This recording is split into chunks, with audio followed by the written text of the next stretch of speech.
All right, quick update. Today's been a very busy day. Today's Saturday. Friday, I ran with the two solitons on the previous videos, and well, blew up one of the solitons, let the smoke out of it.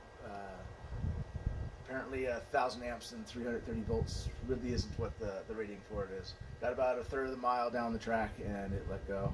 The performance was lackluster to that point, as expected, but I just coasted through the mile just to get a time slip. Yeah, so trying to figure out some other option, and I end up getting the Shiva back out. As you saw from the previous videos, have problems with the Shiva. It's not putting out full power, but full power is better than no power. Kind of the running theme of Sylent is it's not the best of the best, it's the best of what's left. And well, Shiva's the best shot I got, so said this is going to be the last run for Sylent, at least for land speed racing, for the time being. Move on to another project that I've been chomping on the bit for years to jump on, and I need to shift my focus. I can't, you can only work on so many things at a time, both time and money.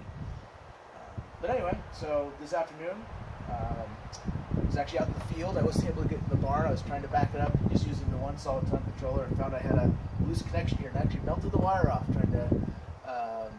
trying to back up in here. So I just did the swap in the field, quite literally, and made a new aluminum frame. Now the Shiva did that, redid the wiring. Normally the Shiva was mounted in the back of the truck, but I had already redone all the wiring up to here, and I didn't want to. This was the kind of the shorter path.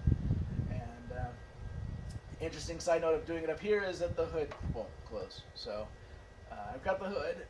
I'll try and see about cutting a giant hole out for it, but very good chance that I'll just run without a hood tomorrow. We'll see what happens.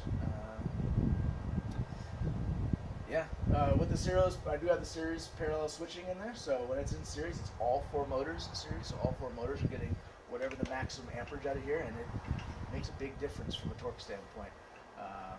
Just backing it out of the field and into here. And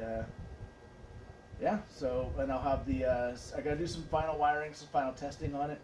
Right now I'm running only in series. I've gotta rehook up the switch so I can do the series parallel switch and see how that works. So start off in series and then get up to a speed, which I need to figure out what that speed is. Throw the switch, it puts everything in, not everything in parallel, it puts the right motors and left motors in parallel, and that's the configuration that I've run this in before, and hopefully that'll be what I need to do. There's a very good chance that I'll just get out there and blow up motors because I'll be throwing more current at them. Like I said, I literally melted one of the 2-aught cables off of the motor this morning. It's been a long day. So these motors have not been treated nice. I did put the CO2 cooling on, just trying to give the motors some chance of living. The one thing I have mentioned in previous videos is that there are no internal fans in this. I got these motors from John Metric at Lone Star EV, and he had taken the fans out because he was just doing drag racing where you only had, you're only running for like 8 seconds. So the cooling that's going through there is marginal. But my durations are a little bit larger. So ideally I'd have the separate electric fans that are blowing air through there all the time. But nothing about this is ideal. So anyway, get it out to the track tomorrow. I checked with them. They said, yeah, you can run without a hood. I think that's what's going to end up happening. And see what happens. Meanwhile, I can get a shower and